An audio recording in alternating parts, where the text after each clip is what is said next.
O século XVI foi uma época de grandes mudanças e reviravoltas na Europa. O mundo medieval, com seu sistema feudal e a Igreja Católica dominante, estava dando lugar a novas ideias e modos de vida. O Renascimento, um período de grande criatividade artística e intelectual, havia se enraizado na Itália e se espalhava para o norte. Essa mudança cultural enfatizava o potencial humano e as conquistas individuais, desafiando a autoridade de tradições há muito estabelecidas. Enquanto isso, a expansão das rotas comerciais e a descoberta do Novo Mundo traziam novas riquezas e conhecimentos para a Europa. As cidades estavam crescendo e uma nova classe mercantil estava emergindo, ávida por poder e influência. Essa burguesia em ascensão, enriquecida pelo comércio, se via cada vez mais em desacordo com as estruturas tradicionais de poder da Igreja e da nobreza. A Igreja Católica, uma instituição central na vida medieval, detinha imenso poder, tanto espiritual quanto político. Controlava vastas riquezas, possuía terras e seus líderes frequentemente exerciam influência política significativa. O papado, antes um símbolo de piedade religiosa, havia se envolvido em assuntos mundanos, com papas engajados em demonstrações extravagantes de riqueza e disputas de poder com governantes seculares. Essa confluência de fatores, a ascensão do humanismo, a mudança na paisagem econômica e a diminuição da autoridade moral da Igreja, criou um terreno fértil para o descontentamento e um anseio por mudança. Foi nesse ambiente de curiosidade intelectual, transformação social e inquietação espiritual que a Reforma Protestante surgiu. No começo do século XVI, a Igreja Católica era a força religiosa dominante na Europa Ocidental. Sua presença era sentida em todos os aspectos da vida, desde a política até a cultura e a educação.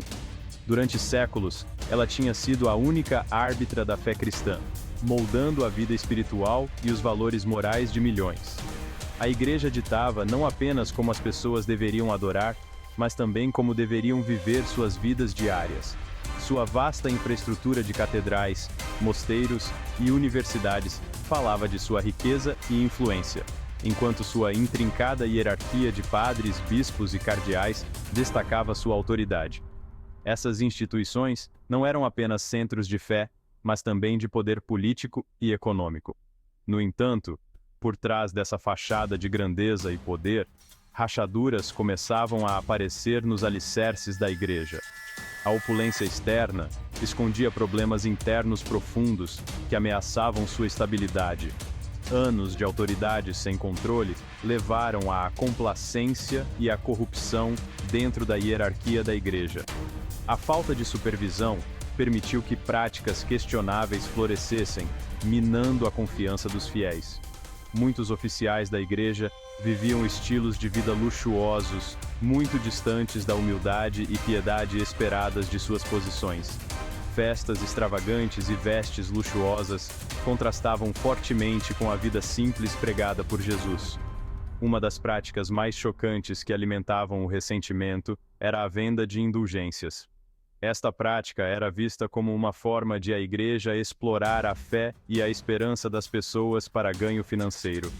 As indulgências eram essencialmente perdões de pecados, vendidos pela Igreja para financiar seus ambiciosos projetos de construção e outros empreendimentos mundanos. Grandes catedrais e monumentos eram erguidos com o dinheiro dos fiéis, que acreditavam estar comprando sua salvação. As pessoas comuns eram levadas a acreditar que podiam comprar seu caminho para o céu ou reduzir seu tempo no purgatório, um conceito que muitos consideravam uma exploração descarada de sua fé. A venda de indulgências se tornou um símbolo da corrupção e da ganância que permeava a Igreja. Além disso, os ensinamentos da Igreja, muitas vezes envoltos em latim e inacessíveis ao homem comum, estavam se tornando cada vez mais distantes da realidade vivida pelas pessoas. A barreira linguística impedia que muitos compreendessem plenamente as doutrinas e os sermões. A ênfase em rituais elaborados e a veneração de santos pareciam ofuscar a mensagem central dos ensinamentos de Cristo. Cerimônias complexas e a adoração de relíquias desviavam a atenção do amor e da compaixão que estavam no coração da fé cristã. Essa crescente desconexão entre as práticas da Igreja e sua essência espiritual alimentou um sentimento de desilusão e desejo por um relacionamento mais direto e pessoal com Deus. As pessoas começaram a buscar formas de fé que fossem mais autênticas e menos mediadas por uma instituição que parecia cada vez mais distante de suas necessidades espirituais. Em 1517, um monge agostiniano relativamente desconhecido chamado Martinho Lutero acendeu uma tempestade que mudaria para sempre o curso do cristianismo ocidental. Este evento marcaria o início de uma série de transformações religiosas, sociais e políticas que reverberariam por toda a Europa e além. Lutero, professor de teologia moral na Universidade de Wittenberg, na Alemanha, estava cada vez mais perturbado com o que ele percebia como corrupção e erros teológicos dentro da Igreja Católica. Ele observava com crescente preocupação a forma como a Igreja parecia desviar-se dos ensinamentos bíblicos, priorizando interesses financeiros e políticos. Sua indignação atingiu o ponto de ebulição quando ele testemunhou a venda desavergonhada de indulgências por um frade dominicano chamado Johann Tetzel, que prometia o perdão dos pecados em troca de contribuições financeiras para a reconstrução da Basílica de São Pedro em Roma. Tetzel era um mestre na arte da persuasão, usando táticas emocionais para convencer os fiéis a comprar indulgências, prometendo-lhes uma passagem direta para o céu. A resposta de Lutero foi rápida e decisiva. Em 31 de outubro de 1517, ele pregou suas agora famosas 95 teses na porta da igreja do Castelo de Wittenberg, desafiando a autoridade da igreja na questão das indulgências e desencadeando um debate que rapidamente escaparia do controle de todos. Este ato de desafio não foi apenas um protesto contra as indulgências, mas uma chamada à reforma que ecoaria por gerações. No centro das objeções teológicas de Lutero estava sua crença na salvação somente pela fé, um conceito conhecido como sola fide. Ele acreditava que a fé em Jesus Cristo era o único caminho para a salvação, uma ideia que se chocava frontalmente com a doutrina oficial da Igreja. Ele argumentava que a graça de Deus era um presente gratuito, recebido pela fé em Jesus Cristo como Salvador, e não podia ser conquistada por boas obras ou comprada com dinheiro. Para Lutero, a salvação era um dom divino, acessível a todos que acreditassem, independentemente de sua posição social ou riqueza. Isso contradizia diretamente os ensinamentos da Igreja sobre indulgências e salvação, que enfatizavam o papel tanto da fé quanto das boas obras. A Igreja ensinava que as boas obras, incluindo a compra de indulgências, eram necessárias para alcançar a salvação, criando um sistema onde a riqueza podia influenciar o destino espiritual. Lutero desafiou ainda mais a autoridade da Igreja, afirmando a primazia das Escrituras, ou sola Scriptura, como a fonte final da verdade religiosa. Ele defendia que a Bíblia deveria ser acessível a todos e que cada indivíduo tinha o direito e a capacidade de interpretá-la por si mesmo. Ele argumentava que a Bíblia, e não as declarações de papas ou concílios da Igreja, deveria ser o árbitro final em questões de fé e prática. Esta ideia revolucionária desafiava séculos de tradição e colocava o poder espiritual nas mãos do povo. Essa noção radical capacitou os indivíduos a interpretar a Bíblia por si mesmos, minando o papel tradicional da Igreja como a única intérprete da Palavra de Deus.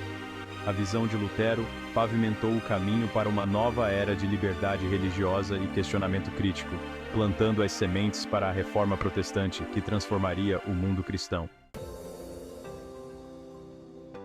As ideias de Lutero, amplificadas pela recém-inventada prensa móvel, espalharam-se como fogo por toda a Europa, alcançando rapidamente regiões distantes e influenciando uma vasta gama de pessoas.